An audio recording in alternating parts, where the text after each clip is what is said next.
সরকারকে বলে দিতে চাই, আমাদের মুখপাত্র চিন্ময় কৃষ্ণ দাস ব্রহ্মচারীকে নিরপরাধে নির্বিচারে যে অন্যায় ভাবে আলিফ হত্যা নিজেরা করে সেই দোষটাকে চিন্ময়ের উপর চাপিয়ে দিয়ে, যে সনাতনী জাতির টিপরা মারে না, যে সনাতনী জাতির পশু হত্যা করে না, সেই ব্যক্তিকে মানুষ হত্যার দায় চাপিয়ে দিয়ে তাকে আর কারাবদ্ধ করে রাখা হয়েছে।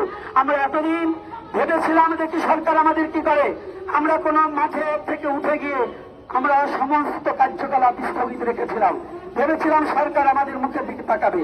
দেখলাম না, এ সরকার কোন সেই নিজের মস্তিষ্ক বিকৃত সরকার, এর মস্তিষ্ক সঠিক নেই, একে শুধু মানুষ একে পরিচালনা করছে সন্ত্রাসীরা।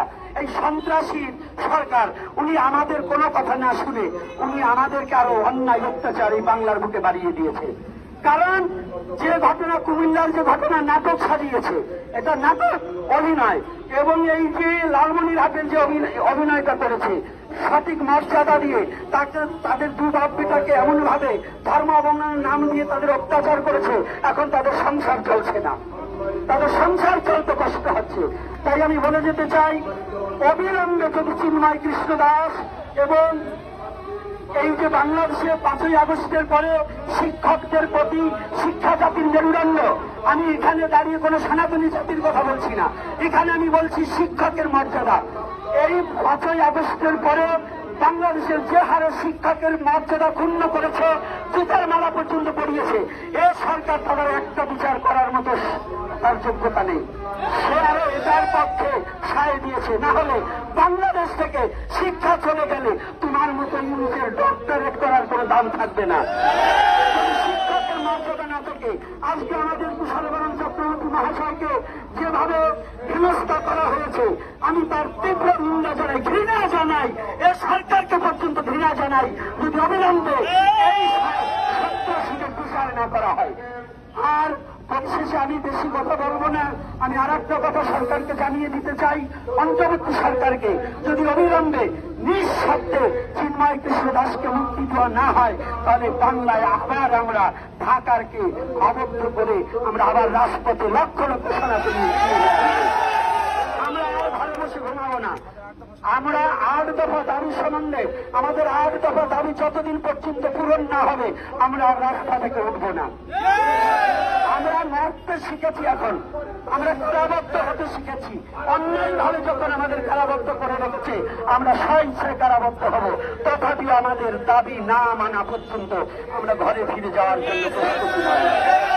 আর অন্তর্বর্তী সরকারকে জানাতে চাই, আপনি এখন সময় আছে, যে সময় আমাদের যদি এই 8 দফা দাবি এবং এই সনাতনীদের প্রতি অত্যাচার বন্ধ না করে আমরা লং মার্চ করতে আবার বাধ্য হব। আমরা প্রতিটা পথে পথে সারা বাংলাদেশে আমরা প্রতিটা জেলায় জেলায় আমরা সমাবেশ করার জন্য ঘোষণা দেব। তাই অতি সত্তর যদি আমাদের এই কর্মকাণ্ড, এই সনাতনী নিধন যজ্ঞ যদি বন্ধ না করেন, সনাতনীর অস্তিত্ব মুছে দেওয়ার যজ্ঞ যদি বন্ধ না করেন, আমরা আবার রাজপথে আসব। আপনি ভাববেন না আমরা চুপ ছিলাম দেখে আমরা মুছে গেছি, মরে গেছি, আমরা ঘুমিয়ে থাকিনি, শুধু আমরা বিবেকটা দেখেছি। আপনার কতটুকু বিবেক আছে? আপনার এই বিবেকে আমরা সারা পাইনি, তাই আমরা আবার রাজপথে নামার জন্য প্রস্তুত হচ্ছি। আমরা এইবার প্রথমবারের মতো বলে দিচ্ছি, যদি উনি আমাদের এই সনাতনী জাতির নিরাপত্তা না দিতে পারে তাহলে উনি ইস্তফা দিয়ে চলে যান দেশ ছেড়ে, আর যদি পারে তাহলে আমাদের সনাতনীদের রক্ষা করতে হবে, সনাতনীর অস্তিত্বর সাথে ওনার সহমত পোষণ করতে হবে, আমাদের কাছে আসতে হবে, আমাদের মনের কথা বুঝতে হবে, আমাদের কাছে বসতে হবে। আমরা বাঙালি জাতি, আমি সনাতনীর পরে বিশেষ আমার পরিচয়, আমি বাঙালি, বাংলার স্বাধীন দেশে আমার জন্ম হয়েছে, আমি বাংলাদেশ ছাড়বো না, বাংলাদেশ ত্যাগ করবো না, বিন্দু রক্ত দেওয়া থাকতে বাংলার মাটিকে পরিহার করে আমরা যেতে চাই না। আমরা বাংলাদেশে জন্মেছি, বাংলায় থাকবো, আমাদেরকে কেউ বাংলাদেশ ছাড়ার কথা চেষ্টা করলে তারা ওই বাংলা ছেড়ে চলে যেতে হবে। আমাদের বাংলা ছাড়া চেষ্টা করলে তার এই বাংলাকে আগে ছাড়তে হবে। আমাদের যদি কেউ বলে ভারতের দালাল, তারা পাকিস্তানের দালাল, আমরা ভারতের দালাল নই, ভারত আমাদের তীর্থভূমি। আমরা অনেক সময় তীর্থ দর্শন করার জন্য ভারতে যাই। তাহলে ভারতে যদি যাই, ভারতের অনেকের মন্ত্রীর সাথে, অনেক সাধুর সাথে আমাদের দেখা করতে হয়। তাহলে সাধুর সাথে দেখা করলেই, যোগী আদিত্যনাথের সাথে দেখা করলেই আমরা ভারতীয় নয়, আমি বাঙালি। যোগী আদিত্যনাথ একজন সাধু, তার সাথে দেখা করার অধিকার আর একজন সাধু থাকতেই পারে, একজন ধর্ম প্রচারকে থাকতেই পারে। কুশাল বরণ চক্রবর্তী যখন পুরস্কার পেতে গিয়েছিল, সেই ছবিটাকে ভাইরাল করে তাকে বলা হচ্ছে যোগী আদিত্যনাথ দালাল। দালালের গুরু। আমরা কখনো বাংলার সাথে বেইমানি করিনি, আমি সনাতনী জাতি। তাই যারা বাংলার সাথে বেইমানি করছে তাদের বলে দিতে চাই, আমরা বাংলা ছাড়তে প্রস্তুত নই, আমরা আর বাংলা ছাড়বো না, বাংলায় লড়াই করে বেঁচে থাকবো। তাই আমি পরিশেষে আর কথা না বাড়িয়ে আবারও বলে যেতে চাই, অন্তর্বর্তী সরকার যেন এই সনাতনী জাতির যদি নিরাপত্তা না দিতে পারে, আবারও বলছি তিনি বাংলাদেশের এই অন্তর্বর্তী সরকারের পদকে ইস্তফা দিয়ে তিনি বাংলাকে ছেড়ে চলে যায়। পরিশেষে আপনারা সকলে ভালো থাকবেন।